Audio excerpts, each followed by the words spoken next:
सांगली जिल्ह्यामध्ये एकाच आठवड्यात हत्येची तिसरी घटना घडल्यामुळे खळबळ माजली। खानापूर तालुक्यातील धानवड येथे माजी उपसरपंचाचा गळा चिरून हत्या करण्यात आली। बापूराव देवप्पा चव्हाण असं हत्या झालेल्या माजी उपसरपंचाचं नाव असून गारडी नेवरी रस्त्यावर दिवसाढवळ्या बापूराव चव्हाण यांचा गळा चिरून खून करण्यात आला। बापूराव देवप्पा चव्हाण हे धानवड गावचे माजी उपसरपंच होते। बापूराव चव्हाण यांचं विट्यामध्ये सोनार सिद्ध ज्वेलर्स नावाने ज्वेलरीचं दुकान आहे। दुपारी बुलेट गाडीवरून नेवरी रस्त्यावरील पोल्ट्री शेडकडे निघाले असता त्यांच्यावर अज्ञात इसमाने हल्ला केला। ही घटना रस्त्यावरून येणाऱ्या जाणाऱ्यांनी पाहिली आणि विटा पोलिसांना याबाबतची माहिती दिली। सांगली जिल्ह्यातील आठवड्यातील ही तिसरी हत्या आहे। याआधी हरिपूर रोडवरील गुळवणी माठाजवळ एकाचा खून करण्यात आला होता।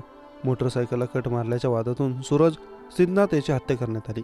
हॉटेलमध्ये वेटरचं काम करणारा सूरज रात्री घरी येत असताना दुचाकीवरून कट मारल्याने वाद झाला।